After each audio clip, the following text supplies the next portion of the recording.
அல்லேலூயா. இன்றைக்கு என்ன திருச்சபையை பத்தி பார்க்க போறோம் சொல்லுங்க. கரெக்டா? தியத்தீரா. தைரியமா சொல்லுங்க. வெளிப்படுத்தின விசேஷம் 2ஆம் அதிகாரம் 18ஆம் வசனம். தியத்தீரா சபையின் தூதனுக்கு நீ எழுத வேண்டியது என்னவென்றால், தியத்தீரா சபையின் தூதனுக்கு நீ எழுத வேண்டியது என்னவெனில், அக்கினி ஜுவாலை போன்ற கண்களும் அக்கினி ஜுவாலை போன்ற கண்களும் பிரகாசமான வெண்கலம் போன்ற பாதங்களும் உள்ள பிரகாசமான வெண்கலம் போன்ற பாதங்களும் உள்ள தேவகுமாரன் சொல்லுகிறதாவது. தேவகுமாரன் சொல்லுகிறதாவது. போதும், படிச்சது போதும். அல்லேலூயா. நீங்க நல்லா இந்த திருச்சபையை நீங்க பாத்தீங்க அப்படின்னா மற்ற திருச்சபையை விட இந்த திருச்சபை ரொம்ப அதிக வசனம், வசனம் ஜாஸ்தியா இருக்கும். உள்ளுக்குள்ள பேசுறதுக்கு நிறைய இருக்கு. ஆனா உங்களுக்கு இந்த நேரத்துல என்ன கொடுக்க முடியுமோ அதை மட்டும் நான் கொடுக்குறேன். ஆனா அதான் என்ன பண்ணலாம்னா இதை குறித்து ஞாயிற்றுக்கிழமை ஒரு நாள் செய்தி எடுக்கிறேன். இந்த தியத்தீரா சபையை குறித்து ஞாயிற்றுக்கிழமை ஒரு நாள் ஃபுல் மெசேஜ் எடுக்கலாம். இப்ப எடுத்த டைம் பத்தாது. என்னால இந்த குறிப்பிட்ட நேரத்துல எவ்வளவு சொல்ல முடியுமோ அதை மட்டும் நான் சொல்லி இது பண்றேன். தியத்தீரா சபைக்கு நீ எழுத வேண்டியது என்னவெனில், திரும்பி படிங்க.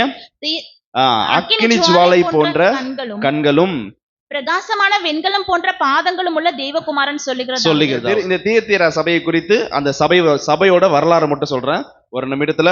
அந்த தியத்தீரா சபையோட வரலாறு சொல்றேன், உங்களுக்கு தேவைப்படும். மிகவும் சிறிய சபை, ஆனா மிகப்பெரிய கடிதம். சின்ன சபை ஆனாலும் மிகப்பெரிய கடிதம். என்ன அப்படி சொல்றாருன்னா அப்படின்னா பாருங்க, அந்த தியத்தீரான்ற ஊரு நல்லா நீங்க தெரிஞ்சுக்கணும்.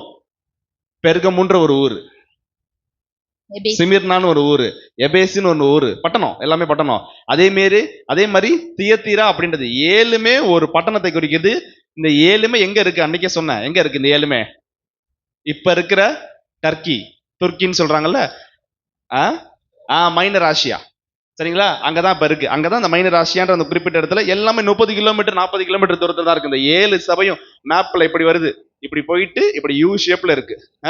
இந்த மூலையில பத்மு தீவு இருக்கு. இங்க இருந்தா ஏசப்பா பேசுறாரு. யார்கிட்ட? யோவான்கிட்ட பேசுறாரு. இந்த 7 திருச்சபைகளை ஊத்தி பேசுறாரு.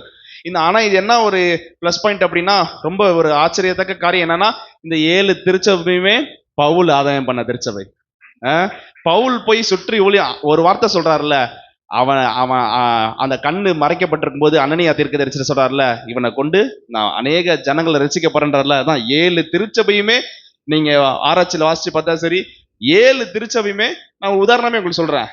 பவுல் ஆதாயம் பண்ண திருச்சபை. அல்லேலூயா. சாதாரண ஆள் கிடையாது பவுல். மிகப்பெரிய ஊழியர். பழைய ஏற்பாட்டில் எப்படி மோசே ஒரு பெரிய தீர்க்கதரிசியோ, புதிய ஏற்பாட்டுல பவுல் ஒரு பெரிய ஊழியர். இந்த தியத்தீரா சபையை பத்தி கடகடன்னு சொல்றேன். இது ஒரு பெரிய பள்ளத்தாக்கு, அதுக்குள்ள இருக்கிற நகரம். பெரிய மேடான தேசத்துல இருக்கிறது கிடையாது, பள்ளத்தாக்குக்குள்ள இருக்கிற ஒரு ஊரு இந்த தியத்தீரான்ற ஊரு. தியத்தீராவுக்கும் பெருகமு எத்தனாவது திருச்சபை பார்த்தோம்? 3வது திருச்சபை. அந்த பெருகமுக்கு போற வழி தியத்தீராவை தாண்டி தான் பெருகமுக்கு போகணும். நான் சொல்றது புரியுதா உங்களுக்கு? நுழைவாசல். அந்த ரோமர்கள் தான் ஆட்சி செஞ்சாங்க இது எல்லாத்தையுமே. ஆனா அந்த பிற்காலத்தில் அலெக்சாண்டர் அந்த ராஜா தான் இந்த எல்லாத்தையுமே ஆட்சி செஞ்சான். நீங்க பெர்கமுக்குள்ள போகணும் அப்படின்னா தியத்தீரா வழியா தான் நீங்க போய் ஆகணும். சொல்றது புரியுதுங்களா? கிமு 1090 ரோமன்ஸ், ரோம ராஜ்யம் அது என்ன பண்ணாங்க? பொறுப்பேற்று அந்த தியத்தீரா ஊரு ரொம்ப பிரபலம் ஆயிடுச்சு. நான் சொல்றது உங்களுக்கு புரியுதா? தியத்தீராவோட மேட்டர் சொல்லிட்டேன். ஊரு பேர் சொல்லியிருக்கேன். பள்ளத்தாக்கு உள்ள தேசம். அது அப்புறம் நான் சொல்லியிருக்கேன், பெருகமுக்கு போற இதான் என்ட்ரன்ஸு, தியத்தீரா தான் என்ட்ரன்ஸு, சரிங்களா? இதை ரோமர்கள் கைப்பற்றி இந்த ரொம்ப செழிப்பான ஊரா மாறிடுச்சு இந்த தியத்தீரா ஊரு. இந்த தியத்தீரா எதற்கு ஃபேமஸ் என்றால், குயவர்கள். குயவர் மண்பானெல்லாம் செய்யறாங்கல்ல, குயவர்கள் எல்லாமே குறிக்குது. மண்பானம் மட்டும் கிடையாது, என்னென்ன ஒர்க் செய்யறாங்களோ எல்லாமே அந்த குயவர்கள். தோல் பதனிடும் பெரிய தொழிற்சாலை இருக்கு. தோல் பதனிடும் பெரிய தோலை பதனிடுறாங்கல்ல, அதோட பெரிய தொழிற்சாலை அங்க இருக்குது. அப்புறம் நெசவாளர்கள், அங்கி தயாரிப்பவர்கள். இப்போ அங்கிலாம் போடுறாங்கல்ல, மேல இருந்து கீழே வரைக்கும் ஃபுல்லா ஏச போன அங்கி கூட இருக்கு. அந்த மாதிரி அங்கி தயாரிக்கும் ஊர் அது. அப்புறம் டை தயாரிக்கும் துறை இப்ப இருக்குது. இதுல ரொம்ப இம்பார்ட்டன்டான சூப்பரான பிசினஸ் என்ன அப்படின்னா, துணி சாயமிடும். துணி இருக்குல்ல, ட்ரெஸ், அதை கலர் ஏத்துறது, சாயமிடுறது. குறிப்பா ப்ளூ கலர் ரொம்ப ஃபேமஸ் அந்த ஊர்ல. தியத்தீரால ப்ளூ கலர் ரொம்ப ஃபேமஸ். ஏன் ப்ளூ கலர் ஃபேமஸ் அப்படின்னு பாத்தீங்கன்னா, அங்க மேட்டர் ரூட் அப்படின்னு ஒரு செடி முளைக்குது. அந்த செடி பேரு மேட்டர் ரூட், வேறு. அந்த மேட்டர் ரூட் செடியோட வேர்ல இருந்து இந்த ப்ளூ கலர்ல சாயம் வருது. உலகத்துல இது எங்கேயுமே கிடைக்கவே கிடைக்காது, இந்த தியத்தீரால மட்டும் தான் இது கிடைக்கும். அதனால அந்த ஊர் வந்து ரொம்ப ஃபேமஸான ஊர். எதுக்கு? ப்ளூ கலரு, இந்த சாயம். ட்ரெஸ் எல்லாம் நம்ம போடுறோம்ல, அது கலர்ஃபுல்லா வருது இல்ல, பாத்துக்கலாம். ஓகேங்க. இன்று தியத்தீரா என்ன பேர்ல இருக்கு அப்படின்னா அகிசர், அகிசர் என்று அழைக்கப்படுது. இது எங்க இருக்குன்னா டர்க்கில. இப்பயும் நீங்க போனா தியத்தீராக்கு போய் பார்க்கலாம். பேர் மட்டும் மாறி இருக்கு. எப்படி சென்னை, எப்படி மெட்ராஸ் எப்படி சென்னைன்னு மாறினுச்சோ அதே போல இப்ப தியத்தீரான்ற ஊர் வந்து அகிசர்ன்ற மாதிரி மாறி இருக்கு. சரிங்களா? இப்ப எவ்வளவு பேர் அங்க வசிக்கிறாங்கன்னு பார்த்தா, சின்ன ஊருன்னு சொன்னல, வெறும் 25,000 பேர் தான் வசிக்கிறாங்க. ஒரு திருச்சி அளவு கூட கிடையாது. திருச்சியில கூட எத்தனை லட்சம் பேர் இருக்காங்க? திருச்சி இல்லையா? அவ்வளவு இருக்காது. அப்படியா? 35 லட்சமா? அப்பா ஆச்சரியமா இருக்க. ஆனா வெறும் 25,000 ஜனங்க தான் இப்பயுமே குடியிருக்கிறாங்க. ஆனா ரொம்ப ஃபேமஸான ஊர். எதுக்கு? அந்த கலர்ஃபுல்லா போடுறதுக்கு கொள்றதுக்கு. நல்லா கேட்டுக்கங்க. அதான் இந்த சபைக்கு ஒரு பேர் இருக்கு, சிறிய திருச்சபை பெரிய கடிதம். பைபிள்ல வாசனத்தை பாத்தீங்கன்னா ஆண்டவர் என்ன சொல்றாரு? சிறியவனை புழுதியிலிருந்தும் எளியவனை பிரபுக்களோடும் ராஜாக்களோடும் உட்கார செய்ய. சின்ன ஆளுங்களை பெரிய ஆளா தூக்குறது தான் ஏசப்போட ஸ்பெஷாலிஸ்ட். சின்ன தாவீத வச்சுதான் பெரிய கோலியாத்தை காலி பண்ணாரு. அதே போல இந்த தியத்தீரா வந்து பாருங்க, பேசுறதுக்கு நிறைய இருக்கு. இந்த தியத்தீரா சின்ன ஊரு பெருசா வந்துச்சு. இந்த தியத்தீரா திருச்சபை எப்படி உருவானுச்சுன்னு பார்க்கலாம். நீங்க இதெல்லாம் கண்டிப்பா எழுதிக்கணும். இதெல்லாம் நீங்க எழுதிக்கணும். இவ்வளவு நேரம் வரலாறு சொன்னேன், அது முடிஞ்சிருச்சு. வேதத்துல வாசிக்க போற வசனம், தியத்தீரா சபை எப்படி உருவானது அப்படின்னு நீங்க எழுதிக்கங்க. சிமர்னா திருச்சபை சொன்னால எப்படி உருவானுச்சு? பவுலோட பிரசங்கத்தை கேட்டு தானாவே வந்தாங்க. நான் சொன்னல அன்னைக்கு, தலையில்லாத திருச்சபை, கிறிஸ்துவே தலையானாரு.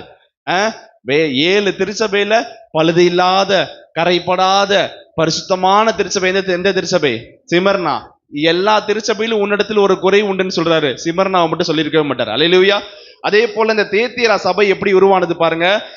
அப்போஸ்தலர் 16ஆம் அதிகாரம் எடுத்து வாசிங்க, எடுத்து வச்சுக்கோ. அப்போஸ்தலர் 16ஆம் அதிகாரம் 13, 14, 15. ஓய்வு நாளில் மைக்க கட்டாச்சு சத்தமா வாசி. ஓய்வு நாளில் நாங்கள் பட்டணத்துக்கு வெளியே போய், நல்ல கவனிங்க, ஓய்வு நாளில் நாங்கள், பவுல் சொல்றாரு, பட்டணத்துக்கு வெளியிலே போய் ஆற்றின் அருகே வழக்கமாய் ஜெபம் பண்ணுகிற இடத்தில்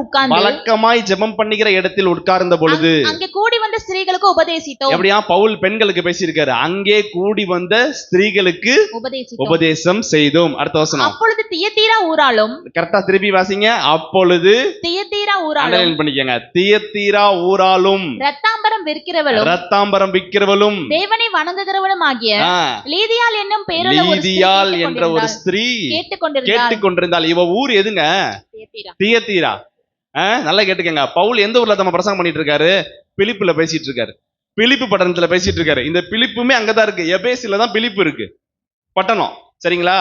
அப்ப தியத்தீரால இருக்கவங்களுக்கு இங்க என்ன வேலை சொல்லுங்க பார்க்கலாம். நான் சொன்னதை வச்சு சொல்லுங்க பார்க்கலாம். இவன் நேரம் நான் வரலாறு சொன்னேன். இவ இப்ப நீ சொல்லாதீங்க, யாரும் சொல்லாதீங்க. அந்த இவ என்ன வேலை பார்க்கறான்னு போட்டாச்சு. அவ அங்க எதுக்கு வந்திருப்பா? துணி வியாபாரம் பண்ண வந்திருக்கா. புரியுதுங்களா இல்லையா? ரத்தாம்பர ஸ்திரீன்னு போட்டிருக்குல்ல, ட்ரெஸ் விற்கிறதுக்கு எங்க இருந்து வந்திருக்கா? தியத்தீரால இருந்து பிலிப்புக்கு வந்திருக்கா. அப்பொழுது பவுல் என்ன பண்றாரு? பிரசங்கம் பண்ணிட்டு அங்க கூடி இருக்க பெண்களுக்கு பிரசங்கம் பண்ணும்போது இங்க யாரும் இருக்கா? லீதியாலும் இருக்கிறாங்க. கேட்டுக்கொண்டிருந்தாள். இவளும் கேட்டுட்டா. துணி வியாபாரம் பண்ணவ வசனத்தை கேட்டுக்கிட்டே இருக்கா. பவுல் சொல்லியவைகளை கவனிக்கும்படி கர்த்தர் அவள் இருதயத்தை திறந்தருளினார். கர்த்தர் அவளுடைய இருதயத்தை திறந்தருளினார். அவளும் அவள் வீட்டாரும் ஞானஸ்நானம் பெற்ற பின்பு, பாருங்க, வந்த வியாபாரம் பண்ண வந்த இடத்துல செய்தியை கேட்டு ரட்சிக்கப்பட்டு அவளும் அவள் வீட்டார் அனைவரும் என்ன பண்ணாங்களா? ஞானஸ்நானம் பெற்றாங்களா? ஏங்க, பல வருஷமா சபைக்கு வந்துட்டு இருக்கீங்க. உங்களுடைய குடும்பத்துல எத்தனை பேர் முழுசா ஞானஸ்தானம் பெற்றிருக்காங்க? ஆனா யோசிச்சு பாருங்க, ஒரே பிரசங்கத்தை கேட்டு என்ன பண்ணிட்டா? அவ மட்டும் இல்ல, இந்த காலத்துல ஃபேமிலி ஆதாயம் பண்றது எவ்வளவு கஷ்டம் குடும்பத்தை. ஆனாலும் அவளும் அவள் வீட்டார் அனைவரும் ஞானஸ்தானம் பெற்றார்கள். நீங்க உடனே சொல்லலாம், கர்த்தர் அவ இருதயத்தை திறந்தாரு, அதனால ஞானஸ்தானம் பெற்றா. எங்க வீட்டுக்கார இருதயத்தை கர்த்தர் திறக்கல. இல்ல, நீங்களும் ஜெபம் பண்ணுங்க, கர்த்தர் உங்களுடைய வீட்டுக்கார இருதயத்தை திறப்பார்.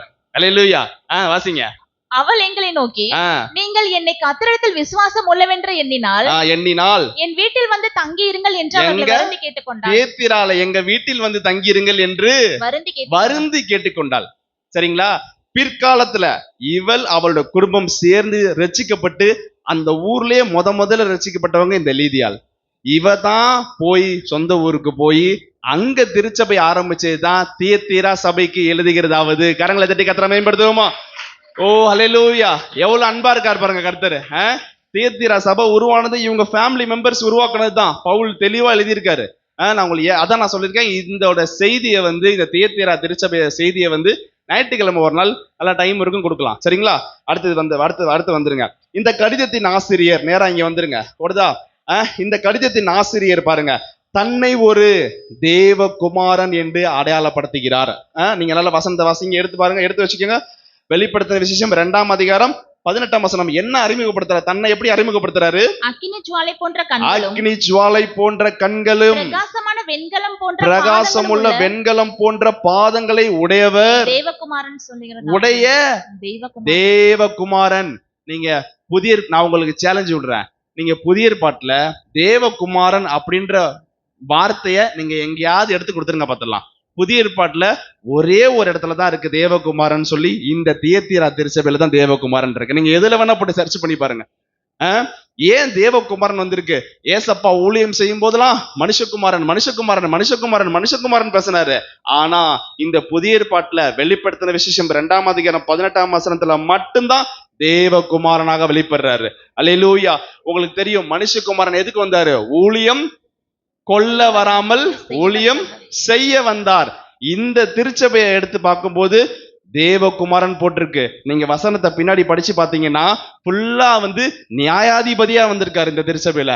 மனுஷகுமாரன் இரக்கமுள்ளவர், தேவகுமாரன் நியாயாதிபதி, நீதியுள்ள நியாயாதிபதி. அல்லேலூயா. நல்லா யோசிச்சுக்கோங்க, திரும்பி நீங்க எடுத்து வாசிக்கலாம், அதுல தெளிவா போட்டிருக்கு. அந்த அந்த இதே நீங்க 1ஆம் அதிகாரம் 13ஆம் வசனத்துல பாருங்களேன். வெளிப்படுத்தின விசேஷம் 1ஆம் அதிகாரம் 13ஆம் வசனம். அந்த 7 குத்து விளக்குகளின் மத்தியிலே நிலையங்கி தரித்தவரும். நல்லா கவனிங்க, நிலையங்கி. இப்ப அங்கி தயாரிக்கிறவங்க எங்க பார்த்தோம்? தியத்தீரால என்ன வேலை அவங்களுக்கு? அங்கி தயாரிக்கிற வேலை.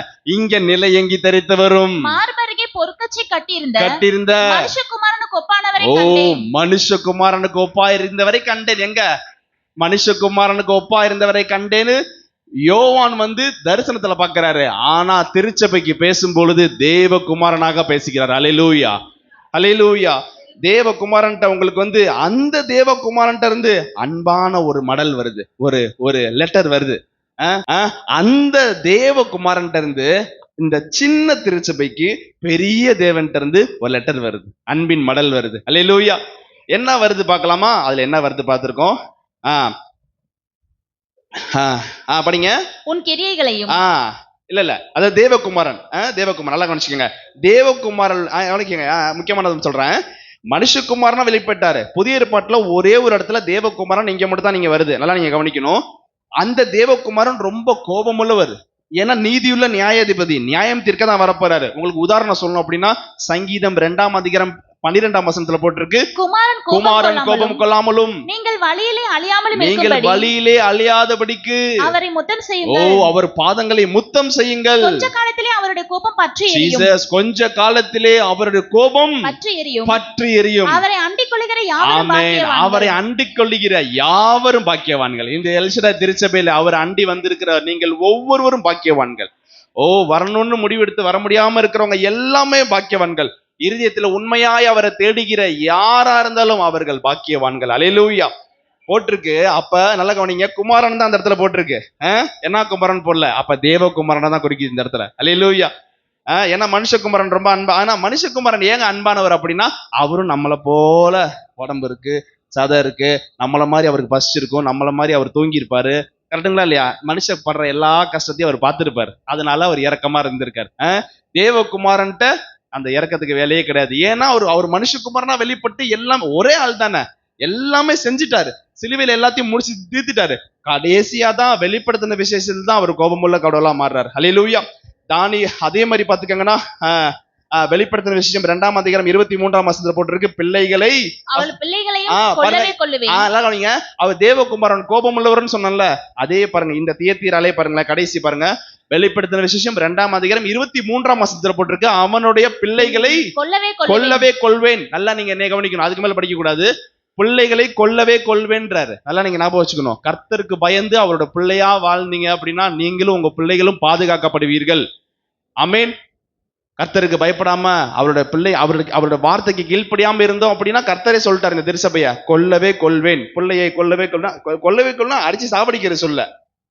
ஆவிக்குரிய காரியங்கள்ல உலகத்துல நடக்கிற சில காரியங்களை நீங்க ஆவிக்குரிய அர்த்தத்தோட இதை நீங்க எடுத்துக்கணும். வெளிப்படுத்தின விசேஷம் அதே 2ஆம் அதிகாரம் 27ஆம் வசனத்துல 27ஆம் வசனத்துல போட்டிருக்கு, அவன் இருப்பு கோலால் ஆளுவான்.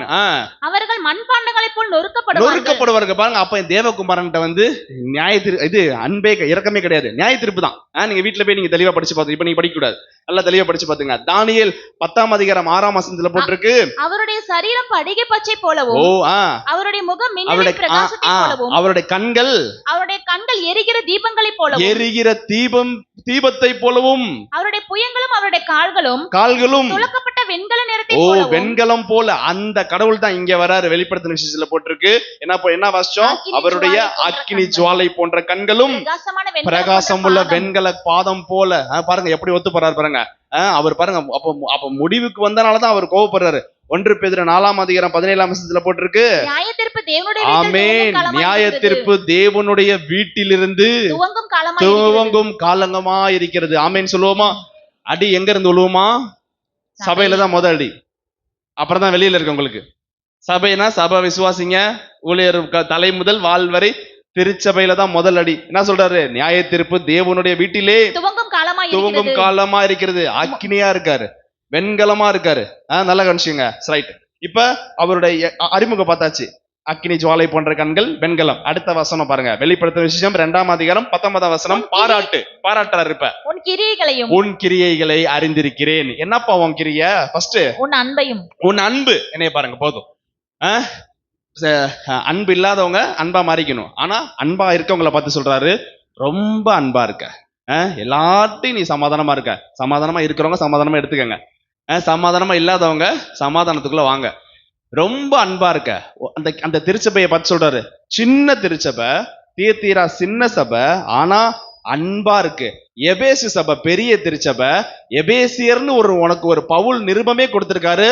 உன்னிடத்தில் ஒரு குறை உண்டு, ஆதியிலே கொண்டிருந்த அன்பை விட்டாய். அவ்வளோ பெரிய திருச்சபை. நல்லா சொல்றது உங்களுக்கு புரியுதா? அதுக்கு பாஸ்டர் இருந்தாங்க எபேசு திருச்சபையில. எபேசியர்னு ஒரு நிருபத்தையே பவுல் எழுதி கையில கொடுத்திருக்காரு. ஆதியிலே கொண்டிருந்த அன்பை விட்டுட்டாங்க. தியத்தீரா சின்ன ஊரு, அற்பமா எண்ணப்பட்ட ஊரு.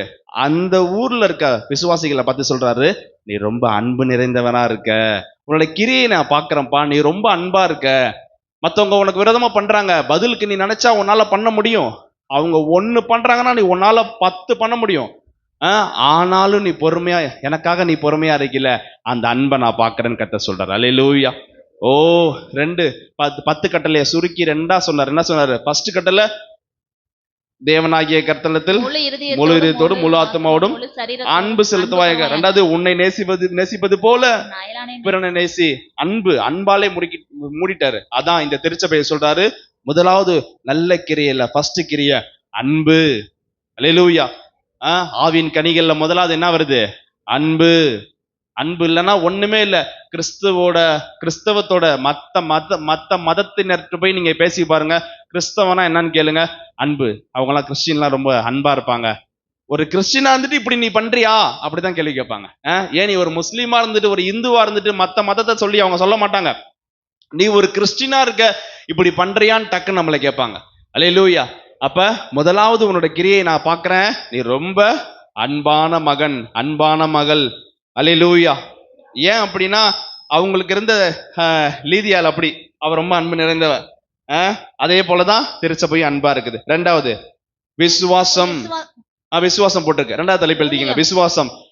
இந்த திருச்சபையில என்னென்ன இருக்கு பாருங்க, அன்பு இருக்கு, கவனிங்க, எழுதிக்கங்க, விசுவாசம் இருக்கு. உனக்கு விசுவாசம் நிறைய இருக்குன்றாரு கர்த்தர். விசுவாசம் இருக்கிறவங்களை பார்த்து சொல்றாரு, உனக்கு விசுவாசம் நிறைய இருக்கு. விசுவாசம் இல்லாதவங்களை பார்த்து கர்த்தர் சொல்றாரு, நீ விசுவாசத்துல இன்னும் பலப்படு, உனக்கு இந்த விசுவாசம் பத்தாது. ஆனா விசுவாசம் இருக்கவங்களை பார்த்து சொல்றாரு, நீ ரொம்ப விசுவாசமா இருக்க. பிடிவாதத்துல கர்த்தர் செஞ்சாலும் செய்யாவிட்டாலும் அவரை நான் மறுதலிக்க மாட்டேன்னு சொல்லி, யாரை போல? சாத்ராக் மேஷாக் ஆபேத்நேகோவை போல, யோபுவை போல நீ உண்மையா இருக்க, விசுவாசமா இருக்க. விட்டுட்டு ஓடிடலாம் அப்படின்ற சூழ்நிலை வரும்போதெல்லாம் நீ விசுவாசமா இருந்திருக்கன்னு சொல்லி உன்னோட விசுவாசத்தை கனப்படுத்துகிற கர்த்தரா இருக்கிறார். அல்லேலூயா. அன்பா இருக்குன்றாரு, விசுவாசமா இருக்குன்றாரு. 3வது ஊழியம் செய்கிறாய். எழுதிக்கங்க, 3வது ஊழியம். எப்பேற்பட்ட சிச்சுவேஷன்லயும் ஊழியம் செய்யற. ஊழியக்காரங்கள்ட்ட அழகா ஊழியக்காரங்க மெசேஜ் இருக்கலாம், அங்க கொடுக்கலாம். இதெல்லாம் எவ்வளவு சூழ்நிலை வந்தாலும் ஊழியம் செய்யற, ஊழியத்தை விட்டு ஓடி போயிடலாம் அப்படின்னு தலை காட்ட முடியல, அப்படிப்பட்ட பிரச்சனை, ஊழியத்துக்கு போவேணாம், ஊழியத்தை நிறுத்திடலாம், அப்பேற்பட்ட சூழ்நிலையில இருந்து கூட நீ எனக்காக உண்மையாய் ஊழியம் செய்யறன்னு சொல்லி அந்த திருச்சபையை பாராட்டுறார். சின்ன திருச்சபை, யோசிச்சு பாருங்க என்னென்ன அழகா கடைப்பிடிக்குது பாருங்க. நீங்க நான் சொல்லிட்டு இருக்கும்போது நீங்க படிச்சீங்க அப்படின்னா அங்க வேற மாதிரி போட்டு வேற கோர்வையா எழுதியிருப்பாங்க, உங்களுக்கு புரியாது. நான் உங்களுக்கு அழகா தனித்தனியா எடுத்து இதுக்கு மேல உங்களுக்கு எடுத்து சொல்ல முடியாது. நீங்க என்னைய பார்த்தாலே போதும், நல்லா உங்களுக்கு புரியும். அன்பா இருக்கன்னு பாராட்டுறாரு, விசுவாசமா இருக்கன்னு பாராட்டுறாரு, நல்ல ஊழியம் செய்யறன்னு பாராட்டுறாரு. சின்ன திருச்சபை சூப்பரா ஊழியம் பண்றேன்னு சொல்றாரு. சபை சின்னதா இருக்குன்னா பார்க்கவே கூடாது. சின்ன தாவீதை கொண்டுதான் பெரிய கோலியாத்தை காலி பண்ணார். அதே பாருங்க, சாதாரண ஆளு நானு அப்படின்னா ஏசப்பாக்கு அவங்கதான் வேணும். எல்லாராலும் பாட்டு எழுதியிருக்கோம்ல, என்ன பாட்டு எழுதியிருக்கோம்? அனைவராலும் வெறுக்கப்பட்டு ஒதுக்கப்பட்ட எங்களை கிருபை தேடி வந்ததே. அமீன். உம்முடைய இப்ப கூட அந்த பாட்டு போட்டிருந்தோம். அதுல பாருங்க, ஃபர்ஸ்ட் ஸ்டான்ஸ் என்ன இருக்கு? பந்தியில் இல்லாத எண்ணெய் கண்டீரே, பரிசுத்த தைலத்தால் அபிஷேகம். 8 பிள்ளைங்க, ஒருத்தர் வெளியே இருக்கான், 7 பேர் தான் இங்க இருக்காங்க. ஆனா பாருங்க, பந்தியில் இல்லாத இருக்கிறவன் 7 பேர்த்த விட்டுவிட்டு இல்லாத ஆடு மேய்ச்சிட்டு இருக்க எண்ணெய் கண்டீரே, பரிசுத்த அங்க அழைப்பு தேடி வருது. பரிசுத்த தைலத்தினால் அபிஷேகம் தந்தீர். குடும்பத்துல இருக்கவங்க அப்பா அழைக்கல, ஆனா உந்தன் அழைப்பு என் மீது. ஏசப்பா கூப்பிட்டு விட்டாரு. என்ன சொன்னாரு கர்த்தரு? அவன் வந்தாதான் நான் சாப்பிடுவேன், எல்லாம் சாப்பிடவே மாட்டேன்ட்டாரு. அவன் எங்க பாயப்புல எங்க மேய்ச்சிட்டு இருந்தானோ அவனை போய் தேடி அவனை தூக்கிட்டு வந்து அது வரைக்கும் ஊழியக்காரங்க சாப்பிடாம இருந்திருக்காரு பாருங்க. உந்தன் அழைப்பு என் மீது, எனக்கு தகுதி இல்லைன்னு கூப்பிடல, ஆனா உங்களுடைய தகுதி என் மீது, வெறுத்தவர்கள் மத்தியில் தலையை உயர்த்தினீர். அந்த பெரிய அந்த இஸ்ரவேல் நாட்டுக்கு அனைத்துக்கும் தாவீது பெரிய ராஜாவாய் இன்றைக்கும் தாவீதின் குமாரன் என்று அழைக்கப்பட அவர் வெட்கப்படலன்றார் பைபிள்ல. அப்ப எவ்வளவு நேசிக்கிறார் பாருங்க தாவீது. அல்லேலூயா. அப்ப அன்பு இருக்குப்பா உன்ட்ட, விசுவாசம் இருக்குப்பா உன்ட்ட, நல்ல ஊழியம் பண்றப்பா. 4வது பொறுமையா இருக்க. ஐயோ ரொம்ப உன் பொறுமையை நான் பாக்குறேன்றாரு. நீ நினைச்சா பதில் கொடுத்துடலாம், 1 கொடுத்தா 4 கொடுத்துடலாம். ஆனாலும் பொறுமையா இருக்க, ரொம்ப பொறுமையா போற. ஆனாலும் அந்த பொறுமையை நான் பாக்குறேன். பொறுமைய வசனம் போட்டிருக்கு, பெருமை உள்ளவனை பார்க்கிலும் பொறுமையுள்ளவன் உத்தமன். நீதிமொழிகள்ல போட்டிருக்கு. அல்லேலூயா. பொறுமையா இருக்க. பொறுமையா இருக்கிறவங்க எடுத்துக்கணும், பொறுமையே இல்லைன்றவங்க மாறிக்கணும். நான் சொல்றது புரியுதா உங்களுக்கு? வசனத்தை நீங்க கரெக்டா நீங்க அதுக்கு எடுத்து கடைசியா பாருங்க, லாஸ்ட் லைன் பாரு, அதிக நீ முன்பு செய்த கிரியைகளிலும். சூப்பரான வார்த்தை. அந்த வார்த்தையை நீ அண்டர்லைன் பண்ணிக்கலாம். முன்பு செய்த கிரியை. அது உனக்கு ஊழியத்துல பிரச்சனை, வீட்டுல பிரச்சனை, கர்த்தரை விட்டு போயிடலாம் அப்படின்ற மாதிரி சூழ்நிலை. ஆனாலும் முன்பு செய்து வந்த கிரியைகளிலும் பின்பு செய்த கிரியைகள் அதிகமா, பின்பு செய்த கிரியை அதிகமா இருக்குன்னு பாராட்டுறாரு. நீ இன்னமும் எஃபோர்ட் எடுத்து இன்னமும் எனக்காக நீ ஓடுற, பயங்கரமா எனக்காக ஓடுற. உன்னால ஓட முடியல, பலன் இல்ல உடம்புல, ஆனாலும் நீ எனக்காக ஓடுறியே. முன்னாடி செய்த கிரியை விட இப்ப நீ ரொம்ப அதிகமா கிரியை செய்யறியேன்னு சொல்லி அந்த திருச்சபையை பாராட்டுறாரு. அல்லேலூயா. இப்படி பேர் வாங்க முடியுமா நம்மளாம் விசுவாசிகள்? நம்ம இப்ப இப்படி பேர் வாங்க முடியுமா? இருக்க ஏதாவது பழமொழி இருக்க, கழுத தேஞ்சி கட்டரும்பு ஆன கதையாதான் விசுவாசிகளோட வாழ்க்கை. சில பேருடைய வாழ்க்கை போயிட்டு இருக்கு. ஆனா கர்த்தர் எப்படி பாராட்டுறாரு பாருங்க. முன்னாடி நீ செய்யற, ஆனா உனக்கு பிரச்சனை ரொம்ப ஜாஸ்தியா இருக்கு, ஆனாலும் என்ன ஆனாலும் பரவாயில்லன்னு நீ அதிகமா நீ உன்னோட கிரியை செய்கிற, அதையும் நான் பார்க்கிறேன் என்று கர்த்தர் சொல்கிறார். கரங்களை தட்டி கர்த்தரை மேம்படுத்துவோமா? அல்லேலூயா, அல்லேலூயா. பாராட்டுறாரு. இப்ப வெளிப்படுத்தின விசேஷம் 2ஆம் அதிகாரம் 20ஆம் வசனத்துல ஆகிலும், டெய்லி நீங்க சொல்லணும், அது நல்லா இருக்கு நீங்க சொல்லும் போது. சொல்லுங்க, ஆகிலும். சத்தமா சொல்லுங்க, ஆகிலும். இப்ப படிங்க. உன் பேரில் எனக்கு குறைவு உண்டு, உன்னிடத்தில் எனக்கு ஒரு குறை உண்டு. என்னவெனில் தன்னை தீர்க்கதரிசி என்று சொல்லுகிற ஏசபேல் என்னும் ஸ்திரீயானவள் என்னுடைய ஊழியக்காரர்கள் வேசித்தனம் பண்ணவும் விக்கிரகங்களுக்கு படைத்தவைகளை புசிக்கவும். திருப்பி வந்துருச்சு பாருங்களேன். விக்கிரகங்களுக்கு படைக்கப்பட்டதை புசிக்கவும் அவர்களுக்கு போதித்து அவர்களை வஞ்சிக்கும்படி நீ அவளுக்கு இடம் கொடுக்கிறாய். கண்ட போதனையை நீ கேட்கிற. யூடியூப்ல இருக்கட்டும், மத்த சபையில சொல்றாங்க, அங்க சொல்றாங்க, இங்க சொல்றாங்கன்னு கண்ட கர்மத்தை, கண்ட காரியத்தை நீ காதுல ஏத்திட்டு அதற்கு நீ இடம் கொடுக்கிறாய். வஞ்சிக்கும்படி அவர்களுக்கு இடம் கொடுக்கிறாய். இடம் கொடுக்கிறாய். நீ பாக்குறன்னு தெரிஞ்சுக்கிட்டு தான் விதவிதமா விட்டுட்டு இருக்கான் யூடியூப்ல. என்னென்னமோ பேசுறானுங்க, அழிவே இல்லைன்னு பேசுறானுங்க. அன்னைக்கு ஒருத்தன் செத்து போயிட்டான். அழிவே இல்லைன்னு பிரசங்கம் பண்றானுங்க. இப்ப ஆளே காணா. அந்த மாதிரி பிரகாரம் வந்துட்டு இருக்கு. இதுல நீங்க எப்படி எடுத்தீங்கன்னா இதான் முக்கியமான வார்த்தை. இதுல தான் கொஞ்சம் பேசுறது நிறைய இருக்கு, நல்லா கவனிக்கணும் நீங்க. 1 ராஜாக்கள் 16ஆம் அதிகாரம் எடுத்துக்கோங்க. யார் இந்த எசபேல்? உங்களுக்கு என்ன அதுல என்ன போட்டிருக்கு? எசபேலுக்கு நீ இடம் கொடுக்கறன்னு போட்டிருக்குல்ல. அப்ப நீங்க யார் இந்த எசபேல் நீங்க பார்க்கணும். யார் இந்த எசபேல்? 1 ராஜாக்கள் 16ஆம் அதிகாரம் 28 முதல் 33 வரை. ஒம்ரி தன் பிதாக்களுடன் நித்திரை அடைந்து சமாரியாவில் அடக்கம் பண்ணப்பட்டான். அவன் குமாரனாகிய ஆகாப் அவன் ஸ்தானத்தில் ராஜாவானான். நல்லா கவனிங்க. அப்ப அவன் ஸ்தானத்தில் ஆகாப் ராஜா, இஸ்ரவேலில் ராஜாவானான். அடுத்த வசனம் இருக்கு பாரு. அவன் சமாரியாவில் இஸ்ரவேல் மேல் 22 வருஷம் ராஜ்யபாரம் பண்ணினான். அடுத்து உமரின் குமாரனாகிய ஆகாப் தனக்கு முன்னிருந்த எல்லாரை பார்க்கிலும் கர்த்தரின் பார்வைக்கு பொல்லாப்பானதை செய்தான். நல்லா கவனிச்சீங்க. இந்த ஆகாப்ன்றது ஒரு ராஜா. இவன் ஆண்டவர் பிள்ளையா சாத்தான் பிள்ளையா? அத மாதிரி சொல்லுங்க. எல்லாம் ஏசபேல் ஆகாப்ன்றம்ல. இந்த ஆகாப் என்றவன் நல்லவனா கெட்டவனா? அவன் ஆண்டவர் பிள்ளையா சாத்தான் பிள்ளையா? கெட்டவனா? அவன் கர்த்தருடைய பிள்ளை. அவன் இஸ்ரவேல் நாட்டு ராஜாவா கர்த்தர் அவனை வச்சாரு. அவன் பிற்காலத்துல கெட்டு போய் வீணா போயிட்டான். சொல்றது புரியுதுங்களா உங்களுக்கு? இவன் நல்ல ஆகாப்புன்றவன் கர்த்தருடைய ஃபர்ஸ்ட் ஆரம்பத்துல இஸ்ரவேல் தாவீது ராஜாவா இருந்த அதே இடத்துல வரிசையா ராஜாவா வந்து இவன் ராஜாவா ஆகுறான். ஆனா சேர்மானம் சரியில்லை, அவனுடைய காரியங்கள் சரியில்லை. படிங்க. நேபாத்தின் குமாரனாகிய யெரொபெயாமின் பாவங்களில் நடப்பது அவனுக்கு கொஞ்ச காரியம் என்று நினைத்தார் போல அவன் சீதோனின் ராஜாவாகிய ஏத் பாகாலின் குமாரத்தை யேசபேலை விவாகம் பண்ணினதும் அல்லாமல் அந்நிய பெண்ணு அந்த பொம்பளை, அந்த அவங்க அந்த பொண்ணோட அப்பா பேர் போட்டு அந்த வெளியே இருக்க பொண்ணு பொம்பளை, அந்த பொம்பளைய ஏத் பாகால். இதெல்லாம் நான் உங்களுக்கு நான் செய்தி கொடுக்குறேன். எப்பனா தியத்தீரா சபையை பத்தி ஞாயிற்றுக்கிழமை ஒரு நாள் செய்தி கொடுக்கும்போது சொல்றேன். ஏத் பாகால் என்பதற்கு என்ன அர்த்தம் அப்படின்னா ஒரு நாள் கொடுக்குறேன். அதை நான் பாத்துக்கங்க. அவன் போய் பாகாலையும் சேவித்து அதை பணிந்து கொண்டு தான் சமாரியாவிலே கட்டின பாகாலின் கோவிலில் பாகாலுக்கு பலிபீடத்தை எடுப்பித்தான். கர்த்தருடைய புள்ள, ஆண்டவருடைய புள்ள எதுக்கு எதுக்கு எதுக்கு எதுக்கு கோயில் கட்டியிருக்கான்? பாகாலுக்கு, பிசாசுக்கு கோயில கட்டியிருக்கான். எத்தனாவது வசனம்? 33ஆம் வசனம். இது அப்படி ஆகாப் ஒரு விக்கிரத்தோப்பை உண்டு எப்படி கர்த்தர் கோபம் ஆயிட்டார். ஆகாப் ஒரு விக்கிரத்தோப்பை உண்டு பண்ணி இஸ்ரவேலின் தேவனாகிய கர்த்தருக்கு கோபம் உண்டாக்கும்படிக்கு, எப்படி பாருங்க, கோபம் உண்டாக்கும்படிக்கு தனக்கு முன்னிருந்த இஸ்ரவேலின் ராஜாக்கள் எல்லாம் செய்வதை பார்க்கிலும் அதிகமாய் செய்து வந்தான். அதிகமா இது வரைக்கும் எவ்வளவு பேர் பொல்லாப்பு செஞ்சிருக்காங்க, அதை விட ரொம்ப அதிகமா செஞ்ச கர்த்தரின் பார்வை. வசனம் போட்டிருக்கு கர்த்தருக்கு கோபம் உண்டாக்கும்படி. வெளிப்படுத்தின விசேஷத்துல வாங்க, தியத்தீரா சபையில யாருக்கு இடம் கொடுக்குறாங்க? ஏசபேலுக்கு இடம் கொடுக்குறாங்க. அங்க யாரா வராரு? தேவகுமாரனா வராரு. தேவகுமாரனா எப்படி சொல்லியிருக்கேன்? நியாயாதிபதியா கோபம் உள்ளவரா வராரு. இங்கேயும் கோபம், அங்கேயும் கோபம். நான் சொல்றது உங்களுக்கு புரியுதா?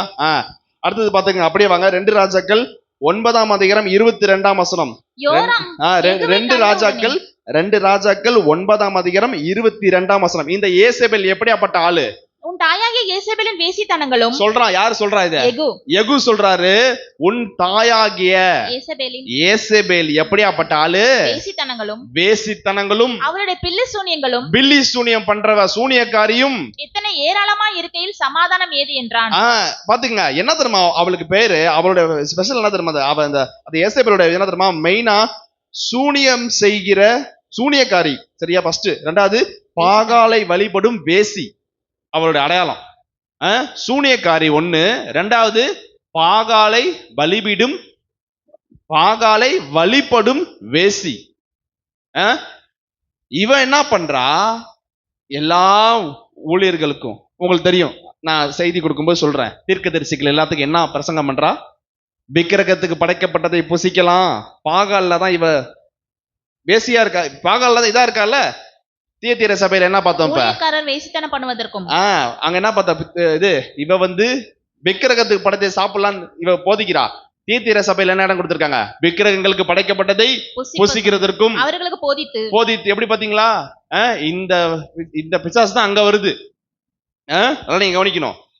அப்படி பேரு. கடைசியில அவளோட சாபு, அவளோட மரணம் எப்படி இருந்துச்சு பாருங்க. 2 ராஜாக்கள் 9ஆம் அதிகாரம் 30 முதல் 37 வரை. யெகூ இஸ்ரவேலுக்கு வந்தான். யெகூ இஸ்ரவேல் நல்லா அவன் தான் சொல்லிட்டாரு. யாரு மூலமா? தீர்க்கதரிசியாகிய எலியா தீர்க்கதரிசி அபிஷேகம் பண்ண இந்த யெகூ. நீங்க யேசபேல் கேட்டபோது படிக்கிறத கவனிங்க. தன் கண்களுக்கு மையிட்டு எகு வரான்னு கேள்விப்பட்டு இந்த கிழவி என்ன பண்றா? கண்களுக்கு மையிட்டு தன் தலையை சிங்காரித்துக் கொண்டு தலையை அப்பதான் உட்காந்து பின்றா, சிங்காரித்துக் கொண்டு ஜன்னல் வழியா எட்டி பார்த்து. எப்படி நீ நல்லவன்னா நீ வாசல்ல பாக்கணும், ஜன்னல் எட்டி பார்ப்பாங்க சில பேர். ஓட்டையில ஏதாவது தெரியுதா, கொள்ளுதா, என்ன பண்றாங்க அடுத்த வீட்டுலன்னு, ஜன்னல் வழியா எட்டி பார்த்து. எகு ஒளிமுக வாசல் வந்த போது தன் ஆண்டவனை கொன்ற சிம்ரி சேமம் அடைந்தானா என்றால் படிங்க 37 வரைக்கும் படிச்சுட்டு. அப்பொழுது அவன் என் பட்சத்தில் இருக்கிறது யார் என்று கேட்டதற்கு பிரதானிகள் அவனை எட்டி பார்த்தார்கள். அப்பொழுது அவன் தன் முகத்தை ஜன்னலுக்கு நேராக ஏறெடுத்து என் பட்சத்தில் இருக்கிறது யார் யார் உடனே என்ன பண்றாரு? யாரு? எகு என்ன பண்றாரு? மேல இருந்து நடந்து வந்துட்டு இருக்கான், வாசல்ல இருந்து சவுண்ட் கேட்காம ஜன்னல்ல இருந்து சவுண்ட் கேக்குது. என்ன சேமமா அப்படி சவுண்ட் கேக்குது மேல இருந்து. இவன் என்ன பண்றான்? என் பக்கத்தில் இருக்கிறது யார்? அவன் முகத்தை ஏறெடுத்து பார்த்து, நேராக ஏறெடுத்து, ஜன்னலுக்கு நேராக. பிசாச நேருக்கு நேரா பாக்குறதுக்கு முதல்ல உங்களுக்கு திராணி வேணும். பிசாச கண்டு ஓடுறது, முதுவை கட்டிட்டு ஓடுறது, வீட்டுக்குள்ளேயே போறது இல்ல. ஐயோ பேய் வந்துடும், பிசாசு வந்துடும், பேய் பிசாசு வருதுன்னு வீட்டை காலி பண்ணலாம் இருக்கு. பாருங்க, ஏரியா ஊரை காலி பண்ணி போன, கொசுக்கு பயந்து கோட்டையை விட்டு ஓடணும்னு கேள்விப்பட்டிருக்கோம். பாத்துக்கங்க. ஆனா என்ன பண்றான்? கடைசியில ஓடிடுச்சு. இவன் என்ன பண்றான்? ஜன்னலுக்கு நேராக முகத்தை பார்த்துட்டான். அந்த பொம்பளைய பார்த்துட்டான். ஐயோ நிக்கிறா பாருன்னு சொல்லி என்ன பண்றான்? என் பட்சத்தில் நிற்பவன் யார்? 2-3 பிரதானிகள் அவனை எட்டி பார்த்தார்கள். உடனே சார் கூப்பிட்டீங்களா எட்டி பாக்குறான். அவளை கீழே தள்ளுங்கள் என்றான். உடனே சொல்றான். பார்த்துட்டு இவ அழகுல மயங்கிரல, பிசாசு வஞ்சிக்கிறான்னு தெரிஞ்சுக்கிட்டு தீத்திரால என்ன போட்டிருக்கு? வஞ்சகமான உபதேசம். அப்படியே கலர்ஃபுல்லா பிரசங்கம் பண்ணுவாங்க. யூடியூப் படிக்க என்னைய பாருங்க, படிச்சுட்டு இருக்கீங்க பாருங்க. யூடியூப்ல போய் பாத்தீங்கன்னா அப்படியே கலர்ஃபுல்லா பேசுவானுங்க. அப்படியே பேசலாம் பார்த்தா சபையை மாறிடலாம் போல தோணும். இந்த சபையை விட்டுட்டு அந்த சபைக்கு போயிடலாம் அப்படின்னு தோணும். போய் கடைசியில இதேதான் 2 பேர் கூடி கடைசியில ஒருத்தன் எலும்புனா, அவன் போனா அவன் கூட்டமும் போயிடுச்சு. யூதாஸ் தெய்தாஸ் இப்படிதான் எலும்புனானுங்க. அப்படிதான் 2 பேர் இருக்கானுங்க. பேரை சொல்லிட்டு கட் பண்ணிடுறேன். அந்த அவனை போய் தேடி கடைசியில அவனை காலி பண்ணோன்னா என்ன, அந்த கூட்டமே நாசமா போச்சான். அதே மாதிரி என்ன பண்ணிருக்கு? 2 பேர் என்ன பண்றாங்க? எட்டி பார்த்து கீழே தள்ளுங்கள் என்றான். உடனே யார் என் பக்கத்தில் இருக்கிறாங்க கேட்கும்போது 2 பேர் நிக்கிறாங்க. உடனே அந்த கிழவியை கீழே தள்ளி விடுனா. அவளை கீழே தள்ளினதினால் அவளுடைய ரத்தம் சுவரிலும் குதிரைகளிலும் தெரித்தது. மேல இருந்து தள்ளி விட்டுருக்காங்க கீழே. என்ன ஆச்சு? உளுந்து ரத்தம் என்ன ஆச்சான்? குதிரைகளிலும் சுவரிலும் தெரித்தது. அவன் வந்தான் பாத்தியா, ஜம்முன்னு வந்தான் பாத்தியா எகு, அந்த குதிரையின் மேலையும் செவுர்லயும் தெளித்தது. அவன் அவளை மிதித்துக் கொண்டு உடனே என்ன பண்றான்? நீங்க நல்லா கவனிக்கணும். வீடு வாசல், தப்புல வாசல். இந்த அம்மா மேல இருந்தே பேசிருச்சு, அங்க இருந்தே பேசிருச்சு, ஹாய்ன்னு கூப்பிட்டுருச்சு. தள்ளி விடுறான் அதை பிடிச்சி அப்படின்னா. தள்ளி விட்டு வாசல்ல தள்ளி விட்டான். இவன் என்ன பண்றான்? அவளை மிதித்து, பிசாசை மிதிக்கவும், தேள்களை மிதிக்கவும். லூக்கா 10:19 என்ன போட்டிருக்கு? சத்துருக்களை மிதிக்கவும், சர்ப்பங்களை எடுக்கவும், சத்துருடைய சகல அதிகாரங்களையும் மேற்கொள்ள நான் உங்களுக்கு அதிகாரம் கொடுத்திருக்கிறேன். அதோடு நிறுத்திக்கல ஆண்டவர், அதோடு நிறுத்திக்கல, ஒரு கேரண்டி கொடுக்காரு, ஒன்றும் உங்களை சேதப்படுத்துவதில்லை. அல்லேலூயா. ஒரு பொருள் வாங்கினா ISI முத்திரை குத்துறாங்க, 1 வருஷம் கேரண்டி வாரண்டி தராங்க. இந்த வார்த்தைக்கு லூக்கா 10:19 கர்த்தர் ஒரு கேரண்டி கொடுக்கிறாரு.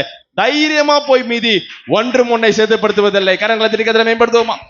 ஒன்றும் உன்னை சேதப்படுத்துவதில்லை. என்ன பண்றான்? ஏறு பிசாச மிதிச்சு உள்ளே போய் புசித்து குடித்த பின்பு நீங்கள் போய் சபிக்கப்பட்ட அந்த ஸ்திரியை பார்த்து உடனே போய் இது பண்ணல. சாத்தான கண்டா அள்ளு விடுறது. அதான் அதாவது அள்ளு விட்டு பல்லே கலண்டுரும். சில பேத்துக்கு அந்த செட்டு பல்லாம் கலண்டுரும் பயத்துல. பாத்துக்கங்க. உள்ள போய் என்ன பண்றான்? பூசித்து குடுக்குறான். அங்க ஒருத்தி செத்து கிடக்குறா, பிசாசு அடிச்சு காலி பண்ணிருக்கான். உடனே போய் இதெல்லாம் பண்ணல. இருக்கட்டும் இரு, என்ன அவசரம் உனக்கு, அள்ளி போட்டுக்கலாம், அதான் போயிட்டியே, போய் சாப்பிட்டு வரேன்னு நல்லா போய் சாப்பிட்டுட்டு நீங்கள் போய் சபிக்கப்பட்ட அந்த ஸ்திரியை இப்ப சொல்றா, நீங்கள் போய் சபிக்கப்பட்ட அந்த ஸ்திரியை அவளை அடக்கம் பண்ணுங்கள். காரணம் ராஜகுமாரத்தி. அவளும் ஊழியக்காரன்ற போர்வையில் வந்திருக்கா. ராஜகுமாரத்தையும் அவளும் ராஜகுமாரத்தையாம்பா. செய்ய வேண்டிய செய்த போய் செய்யுங்க, போய் தொலைறா. செத்ததுக்கு அப்புறமேட்டா போய் ஏதாவது ஒண்ணு பண்ணிட்டோம், போய் அவளை புதைங்க. அவளும் ராஜகுமாரியாமே. அவளும் ராஜகுமார். அப்ப இந்த அவன் பேர் என்ன, இந்த அவனும் ஊழியக்காரனாமே. பொய் போதகம் பண்றவங்க யாரா இருக்கட்டும், அது அவங்க மட்டும் கிடையாது, யாரு பொய்யா உபதேசம் பண்ணாலும் அவர்களும் கிறிஸ்துவின் வேஷத்தை, ஒளியின் வேஷத்தை தரித்த கள்ள போதகர்கள், கள்ள கிறிஸ்துக்கள். என்ன பண்றாங்க? உடனே கொண்டு போய் ரெண்டு பத்தியும் அவர்கள் அவளை அடக்கம் பண்ண போகிற போது அவளுடைய தலையோட்டையும் என்ன இருந்துச்சா? ராஜகுமாரத்துக்கு என்ன மீதிச்சான்? தலையோட்டை, மண்ட ஓடு, கால்களையும், கால்கள், உள்ளங்கை. வேறொன்றையும் எங்கப்பா உடம்பு போட்டு ஆட்டிக்கிட்டு இருந்து? எங்க உடம்பே காணா. மண்டை இருக்கு, கை இருந்துச்சான், உள்ளங்கை இருந்துச்சான், கால் இருந்துச்சான், உடம்பே காணா. என்ன தூக்கிட்டு போயிடுச்சு? நாய் தூக்கிட்டு போயிடுச்சு. அல்லேலூயா. எப்படி பாருங்க, பிசாச என்ன பண்ணும்? நாய் தான் தூக்கிட்டு போவோம். உடனே சொல்றாங்க கடைசி வசனத்துல, மக்கள் அங்க இருக்கிறவங்க நினைக்கிறாங்களா, ஐயோ எலியா தீர்க்கதரிசி அபிஷேகம் செய்யும் போது என்ன சொல்லி அபிஷேகம் பண்ணாரு? இது எலியா தம்முடைய ஊழியக்காரர்களை கொண்டு சொன்ன வார்த்தை. ஆமென். எலியா தம்முடைய ஊழியக்காரரை கொண்டு சொன்ன வார்த்தை. இஸ்ரவேலின் நிலத்திலே நாய்கள் யேசபேலின் மாம்சத்தை தின்னும் என்று தீர்க்கதரிசி சொன்னாரியா எலிசா? நாய்கள் யேசபேலுடைய மாம்சத்தை தின்னும், சொன்ன மாதிரியே தின்றுச்சு என்று சொல்லி சொன்னாரே. போட்டிருக்க அந்த வார்த்தை தான் இம்பார்ட்டன்ட். ஏற்கனவே சொன்னாரே, ஊழியக்காரர் சொன்னாரே, அப்படியே நடந்துருச்சு பாருங்க. அல்லேலூயா. இப்ப இங்க வாங்க, நேரா வாங்க, இங்க வந்துருங்க. நேரா இங்க வந்துருங்க. எங்க வந்துருங்க? வெளிப்படுத்தின விசேஷம் 2ஆம் அதிகாரம்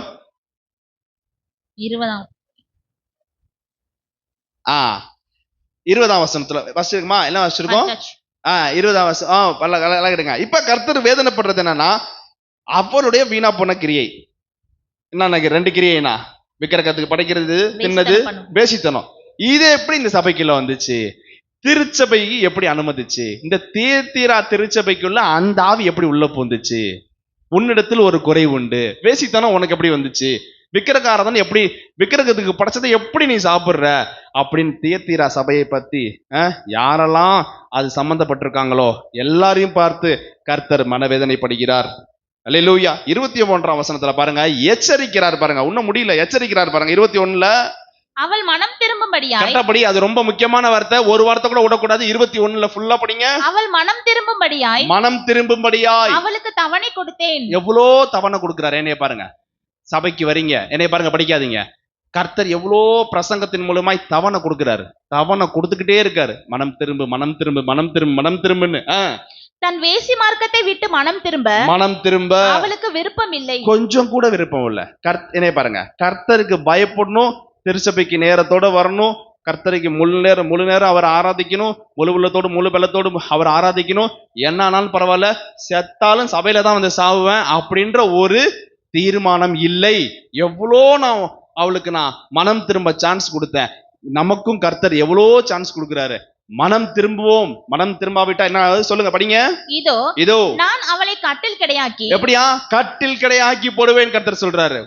மனம் திரும்பு. வேசித்தனத்திலிருந்து, விபச்சாரம், வேசித்தனத்திலிருந்து, அந்த விக்கிரகத்துக்கு சாப்பிடுறதுல இருந்து, விக்கிரக ஆராதனை செய்வர்களோடு உடன்படிக்கை செய்யறதுல இருந்து மனம் திரும்பு. இல்லாவிட்டால் நான் அவளை கட்டில் கிடையாக்கி அவளுடனே விபச்சாரம் செய்தவர்கள். இவள்கிட்ட யாரெல்லாம் விபச்சாரம் செய்தாங்களோ அவளுடைய கிரியைகளை விட்டு மனம் திரும்பாவிட்டால் அவர்களையும் மிகுந்த உபத்திரவத்தில் தள்ளுவேன்னு சொல்லி அவளுடைய பிள்ளைகளையும் கொல்லுவேன். இப்ப வந்துட்டாரு, எல்லாம் சொல்றாரு, உன் பிள்ளைகளை கொல்லுவேன்னு சொல்றாரு. மனம் திரும்ப வேண்டும். அல்லேலூயா. எனக்கு நேரம் இல்லாத கருத்தை நான் முடிக்கிறேன். அல்லேலூயா. எல்லா திருச்சபைக்கு எத்தனை வசனம் படிச்சிருக்க? 23 படிச்சிட்டேன். 23 படிங்க. எல்லா சபைக்கும் சூப்பரான வார்த்தை பாருங்களேன். படிங்க. நானே உள்ளிந்திரியங்களையும் இருதயங்களையும் ஆராய்கிறவர் என்று எல்லா சபைகளும் அறிந்து கொள்ளும். 7 திருச்சபை, எல்லா திருச்சபைகளையும் அறியும்படி அறிந்து கொள்ளும். உங்களில் ஒவ்வொருவனுக்கும் உங்கள் கிரியைகளின்படியே பலன் அளிப்பேன். ஆமென். அவன் செய்யறதுக்கு தக்க பலன் என்னோடு கூட வருகிறதுன்றார். அல்லேலூயா. இந்த தீர்த்தீரா திருச்சபையை எச்சரிக்கிறாரு, உன்னை அடிக்கிற அடியில எல்லா திருச்சபையும் திருந்தணும். அல்லேலூயா. ஒரு விசுவாசியை அடிக்கிற அடியில எல்லா விசுவாசியும் திருந்தணும். அப்படிதான் நான் சொல்லல, பைபிள் வசனம் அப்படிதான் போட்டிருக்கு. நீங்க என்கிட்ட கோச்சிக்க கூடாது, தெளிவா போட்டிருக்கு. உன்னை இப்படி கட்டில் கடையை ஆக்கி போடுவேன். இப்படி பண்றதுனால எல்லா வசனம் போட்டிருக்கு பாத்தீங்களா? மற்ற எல்லா திருச்சபைகளும் அறிந்து கொள்ளும். 7 திருச்சபை பத்தி பேசுறோம். எல்லா திருச்சபையும் அறிந்து கொள்ளும். அல்லேலூயா. அப்படி திருந்தினால் 2ஆம் அதிகாரம் 26ஆம் வசனம் பாருங்க. 2ஆம் அதிகாரம் 26ஆம் வசனம் ஆசீர்வாதம் கொடுக்கிறார் பாருங்க.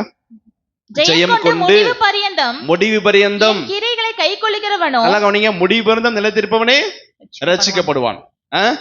முடிவு ஜெயம் கொண்டு முடிவு பரியந்தம் என் கிரியைகளை கை கொள்ளுகிறவன் எவனோ அவனுக்கு நான் என் பிதாவினிடத்தில் அதிகாரம் பெற்றது போல அவனுக்கு நான் என் பிதாவினிடத்தில் அதிகாரம் பெற்றது போல ஜாதிகள் மேல் அதிகாரம் கொடுப்பேன். ஜாதிகளின் மேல் அதிகாரம் கொடுப்பேன். விடிவெள்ளி நட்சத்திரத்தை அவனுக்கு கொடுப்பேன். நல்லா கவனிங்க, விடிவெள்ளி நட்சத்திரத்தை கொடுப்பேன். ஆவியானவர் சொல்லுகிறதை சபை காதுள்ளவன் கேட்க கடவன். காதுள்ளவன், ஆவியானவர் சபைக்கு சொல்லுகிறதை காதுள்ளவன் கேட்க கடவன். அல்லேலூயா. பைபிள்ல முடியுங்க, ஆவியானவர் சபைக்கு சொல்லுகிறதை காதுள்ளவன் கேட்க கடவன். காது இருக்கிற எல்லாருக்கும் கர்த்தர் சொல்றாரு, ஆவியானவர் சபைக்கு சொல்லுகிறதை காதுள்ளவன் கேட்க கடவன். அல்லேலூயா.